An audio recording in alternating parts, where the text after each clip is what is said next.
গত রাত 2:30 থেকে হঠাৎ করে গুলশান 2-এ অবস্থিত আমেরিকান এম্বাসি অর্থাৎ আমেরিকার দূতাবাসকে নিশ্চিদ্র নিরাপত্তার চাদরে ঢেকে দেওয়া হয়েছে। সাংবাদিকরা এ ব্যাপারে প্রশ্ন করলে গুলশান থানার দায়িত্বরত পুলিশের ঊর্ধ্বতন কর্মকর্তারা বলেন, এ ধরনের কাজ আমরা হরহামেশাই করে থাকি, এর পিছনে বিশেষ কোনো কারণ নেই। কিন্তু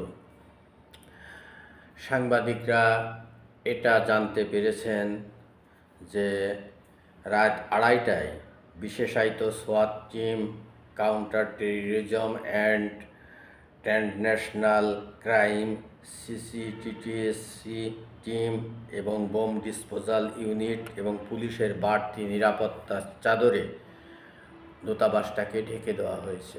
এর কারণ হিসাবে যেটা জানা গেছে সেটা হচ্ছে 3 জন বাংলাদেশি আমেরিকার দূতাবাসে হামলা চালানোর পরিকল্পনা করেছিল এবং তাদের নাম, ঠিকানা, ছবি, অবস্থান সব কিছু দূতাবাসের নজরে আসে এবং দূতাবাস এই সমস্ত তথ্যগুলো পুলিশের ঊর্ধ্বতন কর্তৃপক্ষের কাছে হস্তান্তর করে। অর্থাৎ হামলার আশঙ্কার পরিপ্রেক্ষিতে দূতাবাস পুলিশকে বিষয়টি অবহিত করে। আর এই হামলার প্রেক্ষিতে হামলা হতে পারে এরকম একটি সম্ভাবনা থেকেই মূলত রাত 2:30 থেকে নিশ্চিত নিরাপত্তার চাদরে ঢেকে দেওয়া হয় আমেরিকান দূতাবাস। প্রশ্ন হচ্ছে, কেন এই হামলা আশঙ্কা? এর অন্যতম কারণ হচ্ছে যে আমেরিকার সৈন্য, আমেরিকার জাহাজ বিভিন্ন মহড়ার নামে চট্টগ্রাম, কক্সবাজারে যে নানা কর্মকাণ্ডে লিপ্ত তা বাংলাদেশের মানুষ ভালো চোখে দেখছে না।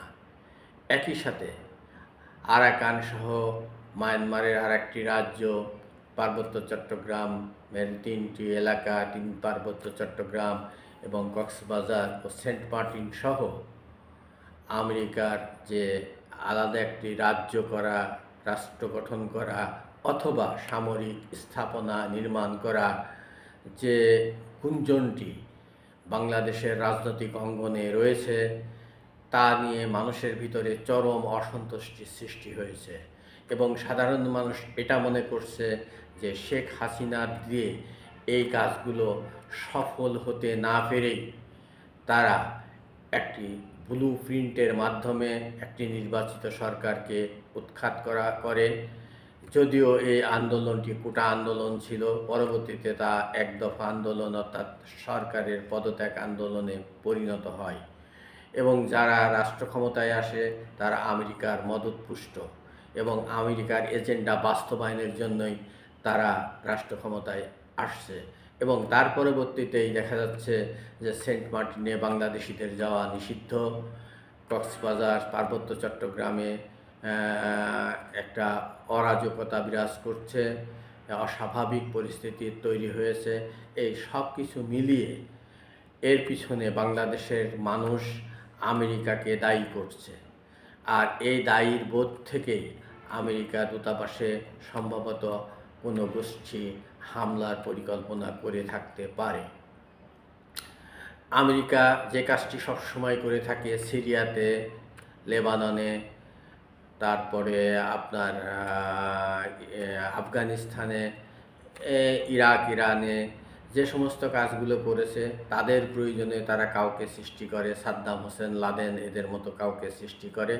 আবার যখন তাদের স্বার্থসিদ্ধ হয়ে যায় অথবা ওই লোকগুলো তাদের বিপক্ষে চলে যায় তখন তারা নিজেরাই সেই লোকগুলোকে হত্যা করে অথবা তাদেরকে ধ্বংস করে দেয়, তাদেরকে ক্ষমতা থেকে বিচ্যুত করে দেয়। বাংলাদেশে ঠিক সে একই ফর্মুলা আমেরিকা প্রয়োগ করতে যাচ্ছে, কিন্তু বাঙালিরা এই বিষয়টিকে ভালো চোখে নেয়নি।